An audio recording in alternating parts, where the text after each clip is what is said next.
But I am a long way from being 13. I am now 51 years old.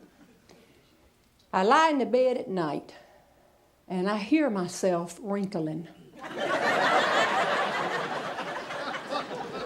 It'll wake you up. Some of you know what I'm talking about. And you can hear it so well because it's so near your ears. And down on your neck. Sometimes my husband will sit up in the bed and say, the house is settling, or is that you? It just seems like all at once, everything's just falling apart.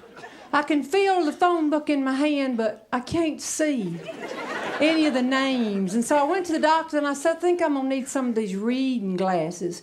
Now, I don't know if this is hit here yet, but this is big where we come from. He said, no. We want you to wear a reading contact. One. Just one contact. Have y'all heard about this? This is the thing.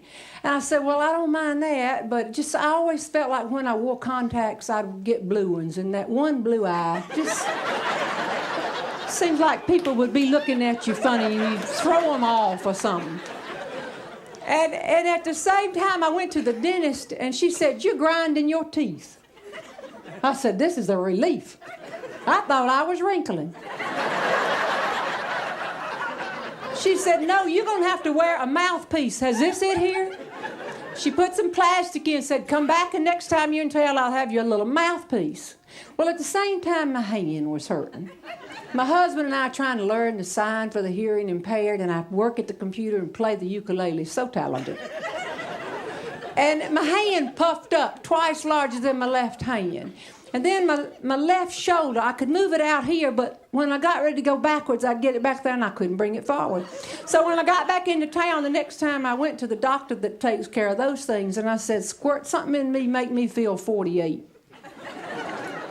And he said, we're not going to do that. You know we're not going to do that. Here's a prescription. Get this thing filled and sleep in a glove. I said, just a glove?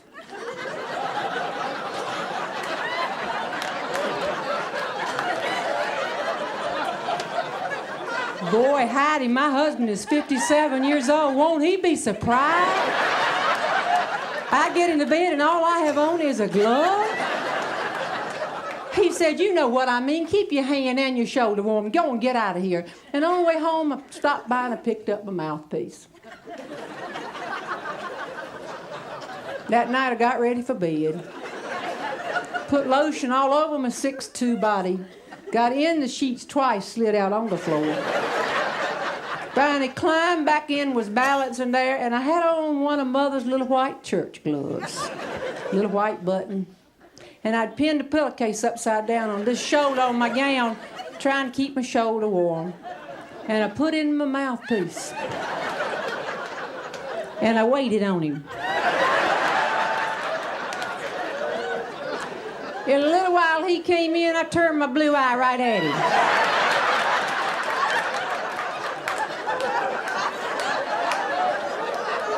Now, you would think a man would say something.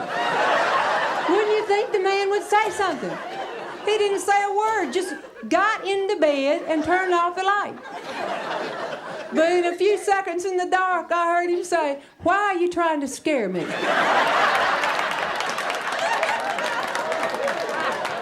Now, I told some friends about this last Christmas, and they said, oh, Jeanne, you don't know what scaring your husband is. That a friend of ours over in eastern North Carolina, Wilson, was approaching her monumental birthday.